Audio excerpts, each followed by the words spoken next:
Débora, vou trabalhar com vocês o conteúdo de história. Os seguintes elementos: como foi a América pré-colombiana, como se deu a colonização portuguesa, a colonização espanhola, a colonização inglesa e o que foi a colônia de povoamento e a colônia de exploração.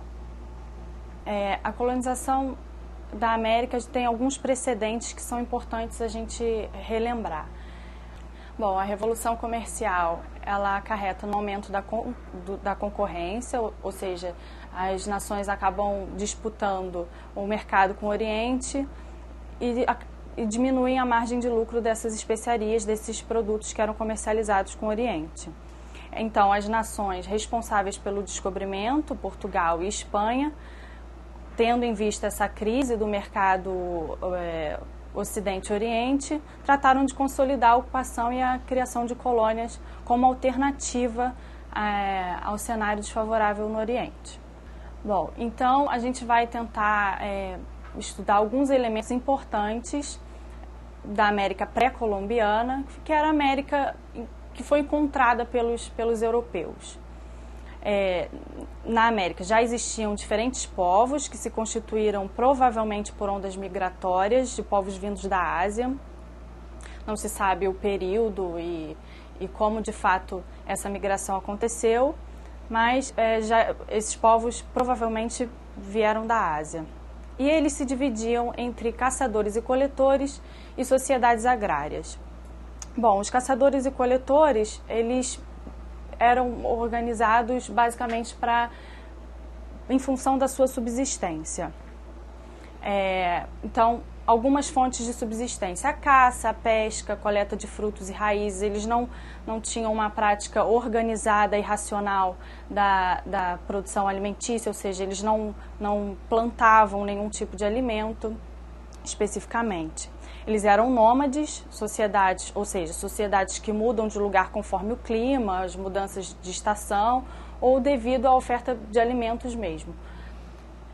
Embora eles fossem nômades, eles desenvolviam uma agricultura rudimentar de milho, batata doce e mandioca, ou seja, eles desenvolviam a agricultura desses alimentos porque esses alimentos precisam de pouco tempo para o plantio. Utilizavam para essa agricultura rudimentar utensílios primitivos, feitos de pedra e madeira. Eles desconheciam os metais. Eles organizavam-se em tribos ou confederações de tribos. O que são confederações de tribos? É a reunião de várias tribos. Exemplos desses tipos de caçadores e coletores: a gente tem os aruaques e tupi-guaranis no Brasil e os caraíbas nas Antilhas. Então, a outra forma de organização desses povos indígenas, as sociedades agrárias, já estavam organizadas por um complexo sistema de exploração agrícola, diferente das sociedades caçadoras e coletoras. Já eram materialmente desenvolvidas também, ou seja, já possuíam aquedutos, diques para abastecimento de águas, fortalezas e templos e camadas sociais bem divididas. Eles desconheciam a propriedade privada, a propriedade era um bem comum, um bem de todos.